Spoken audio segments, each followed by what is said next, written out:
Hey guys, so tonight I'm just taking a look at the Espar furnace. This boat generally is heated through an oil furnace, which is an Eberspächer oil furnace or Espar furnace. It's located here in the aft cabin. This is the aft cabin, and in that compartment is where you find, on this boat anyway, the furnace itself.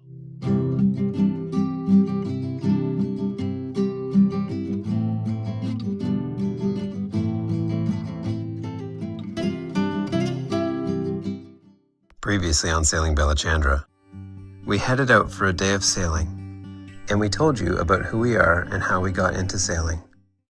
I highly recommend that you consult your service manual before you start working on your furnace. And I highly recommend that you contact a professional service person for Eberspächer. You know, not everybody is qualified to go the DIY route, and it's potentially dangerous. Oh, for Christ's sake, open up that damn camel clerk! You blocker, rattle beast!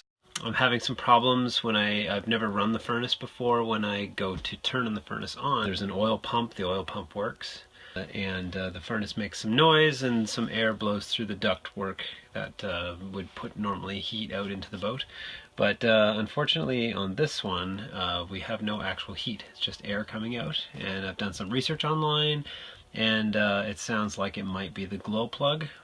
So I'm going to try and remove the furnace and test and have a look at the glow plug, and if that's the problem, I'll replace it and see if that makes the furnace work. It might be an electrical problem, so this is it. We're going to troubleshoot the thing, we're going to see what we can do and see where we can go, and if it's toast, then we might have to get a whole new furnace. But until then, we've got electric heat to keep the boat warm for the winter, so we should be okay. But it would be nice to have the furnace. Alright, so here we go. So as you can see, we've got, this is the fuel pump right here, and the hose comes up, and where I've got this Golf T is where this hose, which goes up to the furnace up here, is normally connected. I've already removed it. The Golf T is just to stop any possible oil drips from coming out, but there weren't any, so that's good. When I run this thing, the oil pump kicks in and fuel goes right up this little hose, and works really well actually, and then goes up through here into the furnace unit. It's an Espar furnace, there it is right there. This is the exhaust pipe, hooks up to this elbow right here, and then that's where the heat is generated there in the furnace itself. There's a bit of wiring. This is an exhaust port right here. It's insulated. It's like a stainless steel exhaust pipe. Connects to this spot right here, so kind of like this. And that is for the dangerous exhaust to go outside of the boat, not into the boat. And this port here is an air intake. I've removed the Espar furnace from the aft cabin. I'm gonna have a look tonight and see if I can change the glow plug on it, and I'm going to have a look at the wiring and change out anything that's corroded, so when we put it back together we can rule out any bad wiring issues that may be there, and hopefully we'll get her going. So let me show you what I've got. I've threw some cardboard down on the cabin sole so we don't make a mess. Who knows what we're going to get into here. So, you know, always good to be prepared and protect your good teak. So the glow plug is behind this sort of rubber thing. I'm going to get into that. Here is the wiring that I wanted to look at, and again, this very nasty looking section here. Hopefully I can do something like that. And again, you can see there's some corrosion in there. So we're going to have to clean this up, maybe replace some of these plugs. I ran down to the local Canadian Tire we have here in Canada, and I picked up connectors.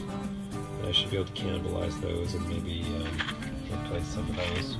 Alright, so as you can see with this particular glow plug design, there's a threaded part on the top here and a threaded bottom to it.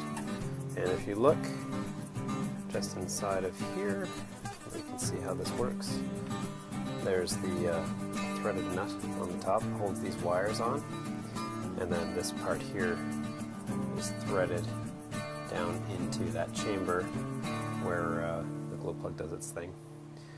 And so first you got to remove this nut, then take these wire thingies off here, these eyelets or whatever, and then you can remove this. And then you have to be very gentle because there's some ceramic, I believe, involved in here. You can see the white right down here, ceramic.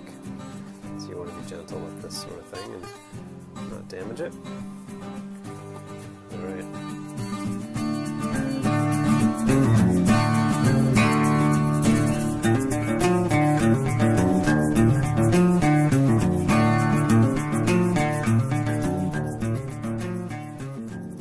Alright, so as you can see, I removed this nut, which is identical to the same nut at the top of the new glow plug.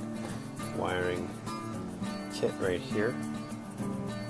The nut's removed, and we're free and clear to access the glow plug with a wrench, or I guess probably a ratchet.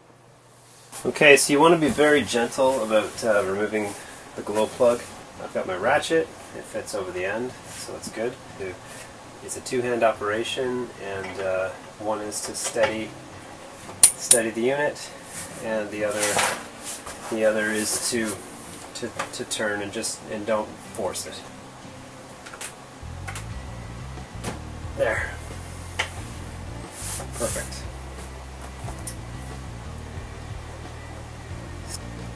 And there it is. So right off the bat, I found my first big problem. If you take a multimeter and you set it to your ohms setting, you want to check the resistance on the old and glow plug and compare it to the new glow plug, and you should have a resistance of about 1 ohm. That was the first thing I checked, and discovered that the old glow plug is indeed dead, and I can show you that here. Here's my ohms meter. You put your negative or your ground on the nut. You put your live or your probe on the head of the glow plug, on the threads here at the top. So I touch that. As you can see on the ohms meter, I've got nothing. Now I take the same two prongs and I put it on the brand new glow plug that I ordered from Amazon. Close to 1 ohm, about 0.8 something. It's hovering around there somewhere. So it's a reading that's close to 1. It's a brand new glow plug. So clearly the glow plug is the first major issue and the reason why the heater wasn't heating when I turned it on. The fan was running, the fuel pump was working, we were getting no heat, so it could very well be that when I put this new glow plug in, it will fire up. Before you put your glow plug back into this hole and screw it in, there's a little hole inside there that you have to check to make sure there's nothing filling any debris or carbon buildup in it. It's a little pinhole just on the side wall just below those threads, and you have to look for that and just make sure it's clear. Another good thing to do before you put things back together is make sure that there's very little carbon buildup. Then just take an old toothbrush or something and see if you can get it in there and just scrub out some of that. Okay, so there it is. The glow plug has now been changed, and all of the wiring has been tested with the multimeter to make sure the wiring is all good, and all of the connections have been sanded and cleaned with a wire brush and reconnected, and the furnace should operate properly now. So I reinstalled the furnace back where it belongs, behind the aft cabin in that space where the furnace was mounted. Yeah, I just wanted to show you guys how you can access the fuel filter on your fuel pump in order to change it or to clean it. If your fuel filter hasn't been changed in some time, it's probably a good idea to have a look and see, and you'll know for sure if you're getting a lot of bubbles in this line, chances are, or no fuel in that line. There might be a blockage. Diesel is dirty fuel, and you want to make sure that this is clear. So you got to get a wrench on here this spot something short, not an adjustable wrench, because I found it was too wide for this small section. Then you get your other wrench right here, and then you got to work out which way you're going to turn it.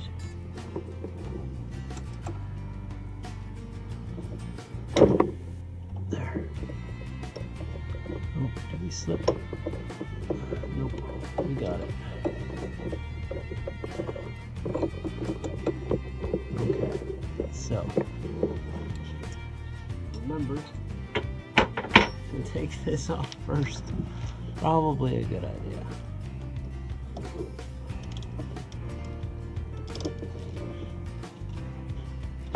Jumping the gun here.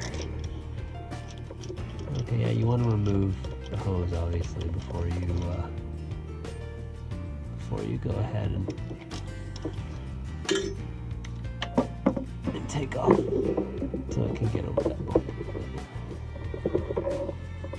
Just put it off there. There you go. And as long as you're above your fuel tank, which I am, you won't have fuel running out of here. Alright, so I'm just going to back this off here. And this is, okay, so what we've got here is this is where the hose connects. And on this end it's open. You want to make sure that's nice and clean. If you see any debris in there at all, you want to clean it. I've got some stuff, so I'm going to clean that up a bit. Inside the pump, this is where the fuel filter is, right here. And you want to make sure that this is clean and clear of obstruction.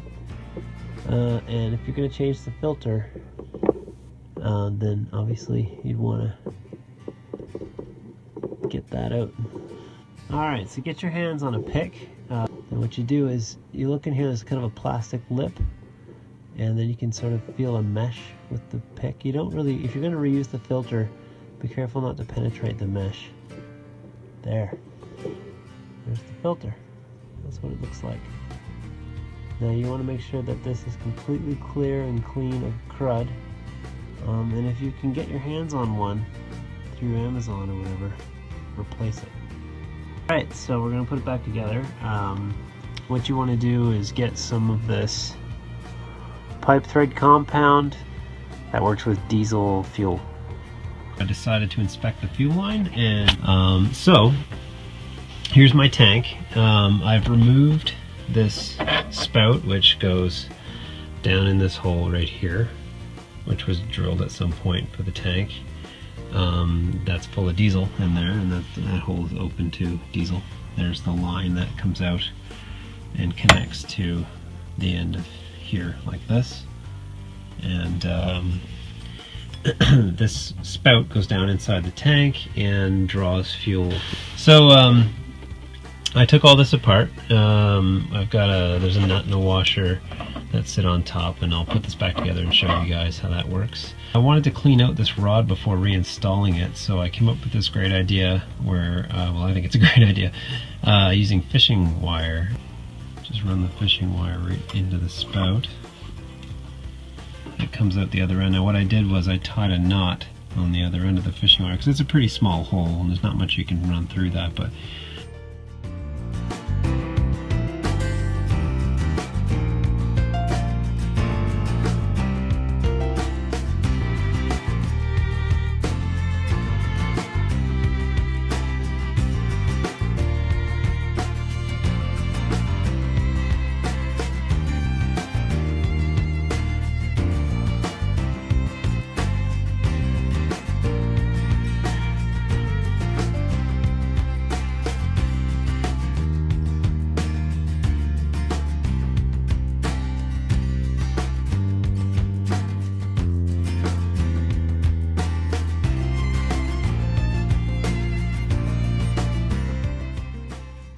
so the furnace is all reconnected, and we're going to switch it on and see if it works. Okay, so important safety tip, keep a carbon monoxide detector somewhere near the floor in your boat. In my case, it's here in the cabin where I sleep. near my head. So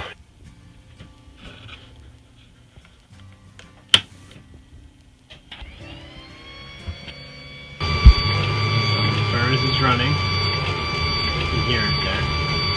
And there! That's it. She kicked in. And we have warm air. Awesome. Hey guys, so I just wanted to show you the final furnace install. It's kind of hard to see here, but what I've got is my exhaust. This is my exhaust pipe. And this is my air in for the combustion chamber right here. Okay, and it's a little bit of a DIY thing I did here because I didn't have the official parts when I did it. But anyway, it's very important that you install both of these pipes, okay? You need this pipe for the air in, this one underneath this blanket here for your air out, your exhaust, and both of these pipes need to be vented to the outside of your boat or truck or whatever you're doing. So yeah, I hope you guys enjoyed this little experiment in DIY boat furnace repair. I know it's a different type of video from what we've been doing. If you enjoyed this video and found it helpful and you want to see more videos like this, please leave a comment below. And if you like the videos, please remember to subscribe and don't forget to leave a like. Thanks guys. See ya. Next time on Sailing Balachandra, we give you a tour of our home port of Halifax, Nova Scotia, sailing Balachandra style.